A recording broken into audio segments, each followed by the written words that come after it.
Everybody, or whatever time it is when you're watching this. Now I've mentioned on a couple other videos that we're winding down on harvest, and by golly we are. Gonna combine today and possibly some tomorrow, and then probably be done for a while. This place where I'm combining now, they do pheasant hunting, and there's a thing called the Patriot Hunt.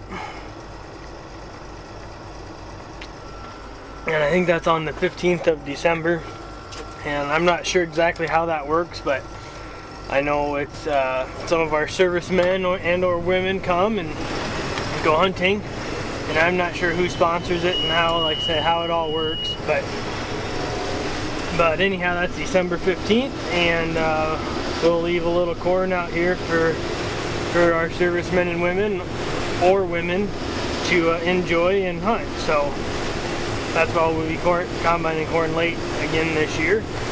And anyhow, that's that. But the main course of this video that I'm going to talk about here today is something that I know there's been a few videos about, and frankly it kind of rubs me the wrong way. And I have a huge problem with farmers really critiquing their neighbors or their other people that are farming around them, or even people critiquing other people on the internet.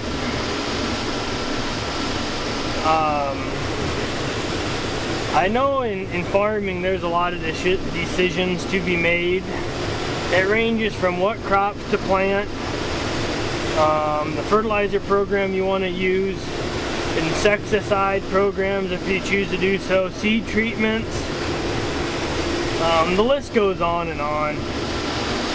And you know, everybody has to do what works best for them. And it don't matter whether it's seed treatment or planting a shorter day corn or a shorter day bean to get the harvest done in a timely manner, or a combination of the two. But I know just from experience, sometimes you see the neighbors do it and you just really scratch your head. And granted, I don't always agree with what my neighbors are doing, and I would probably do it different. But I'm not gonna come out and make a video of how my neighbor is an idiot, or I can't believe my neighbor's doing this. And I've been thinking about how to make this video for a while, and I just haven't done it, so I'm gonna do it while I'm combining today. It's November 20th. And got a couple days more left to combining, and then I'll be done for a while, like I mentioned earlier in the video. But come on guys, I don't care whether you're a soybean farmer, I don't care whether you're a straight corn farmer, I don't care whether you're a cattle rancher, a hay grower, a mulch hay grower, I don't care. Or whether you do a combination of all three. You know, there's choices that say I would make on my farm that would make no sense at all to a farmer that's not in my shoes. And I wouldn't mind someone asking me why I'm doing something a certain way, and possibly to see if they could work it into their operation. But you know, if I seen a video bluntly just complaining about what I done, and you know, it's unbelievable that they done that, they're just stupid, that video would really rub me the wrong way. I understand, most of you guys know I'm a 100% true believer and firm believer in no-till, and it even comes down to that. What I do for no-till here might not work 100 miles down the road, 30 miles even down the road. It might not work. So you guys can't expect a person from, say, take me an example in South Dakota, to give advice, good advice, to a person that's trying to learn how to no-till in their area, whether it be Pennsylvania or Texas or whatever. I might have some help for pointers of where to start, but what I'm doing in my program probably won't necessarily work in your program. But I'm a true believer that you need to find someone who is making it work in your area and ask them the questions. So this video isn't just about no-till, it's just different decisions in general, whether it's, I know there's a lot of people out there, which maybe a lot of you guys don't know because a lot of my corn combining videos got disappeared on me. I accidentally deleted them. But I start combining corn around 30%. And a lot of you guys out there think I would probably be crazy to do that. But in my area, I have a market for wet corn. We have several feed yards that grind wet corn and put it in a pile. They'll take it as wet as a guy can combine it, and I've actually took corn wet enough in that I had to scoop it out of the semi-truck. So I try to keep it around 30 or below. I have, you know, once in a while you get some that's a little bit wet. I'm wetter, but you know, and the feed yard loves it around 25. And it works good for everybody. The trucking does start to add up on it, but me just knowing that I have X amount of acres and roughly X amount of days to get it done, and that's the only way I can get it done, is if I start taking out wet corn. And now that translates into soybeans as well. I'll take my beans out as wet as I can find a place to go with them. Granted, if it's unfair dock or unfair drying cost or whatever, obviously I'm not going to do it. But you know, there's times where you just gotta bite the bullet and do it. You know, I'm not critiquing the small farmer who can wait till everything's perfect. I mean, that's your guys' agenda. But a large farmer, and in places I'd be considered a large farmer, in other places I'm not, you know, I can't wait for everything to be perfect. I'll start on soybeans wet, and I will finish soybeans when they are way too dry. And the economics of just adding more combines is not there. It just does not work. It makes more sense for me to try to get my average crop to be right in the middle and take a little dock on the wet side and take a little shrink on the when the beans get a little dry. You know, same way on the corn. You know, I start combining when it's 30%. I finish when it's 14. You know, at times.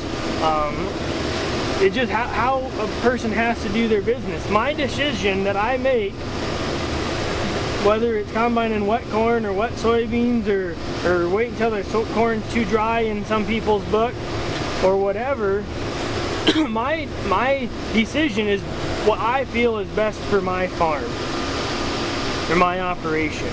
And there's people out there that don't have a clue what goes into some of these things, and especially the large farms where they have to make a judgment call on what they feel what is best for their operation. If you know, we had an instance this summer or this fall here on soybeans that we were trying to wait for some soybeans to go from 13 and a half, they're 13 to 14% moisture when we're checking them, and the farmer wanted us to make sure they were dry enough to put in the bin and not have to worry about them, because this farmer did not have air in his bins. So us waiting that long to make sure what happened, they were dry, and then it ended up snowing, and then they got wet. Some pheasants there. And so when they got wet, the weather did not cooperate for almost 2 weeks to get them dried back out. And you know, there are people that I'm sure was driving past them fields with there's actually 2 combines sitting there waiting to combine for 1 full week after it snowed and the snow was gone. And you know, you probably could have went if you could go somewhere with the soybeans, but the farmer wanted to put them in the bin at 12 or 12 and a half. So he as a farmer made that choice, and us as the combine had to respect that choice. You know, it was his problem if those beans get snowed on again, and you know, you get a foot of snow on soybeans, they ain't gonna be pretty. You aren't going to be out there combining them after you get a foot of snow. We had a skiff of snow was the reason why they got wet to start with. So I don't know, hopefully this video is interesting, but I just sure wish I wouldn't see the negative videos out there complaining about how other farmers are doing things. I guess that's the main thing. I understand having a nice little discussion about how farmers are doing things and why, if a guy has a question, but just bluntly just making a video out and saying that this guy's an idiot because of this, you know, is not how I think. I will probably tease a few people about no-till and whatnot, because I think it'll work for everybody, which I don't know because I haven't tried it everywhere or for everybody, but I think in most situations it will end up working if the right things are done, which will be another video someday when I feel like rambling on and on and on and on. But anyhow, I guess that's kind of where I'm going with this. I just wish you guys wouldn't critique each other quite so badly and try to take what you like about each other's operation and apply it to your own, and the things you don't like what other people are doing, just ignore it. It's their prerogative on how to do it, and that's just how I feel. I guess you guys can leave your comments below, and thanks for riding with Ted Kaler in the Combine. Have a good one.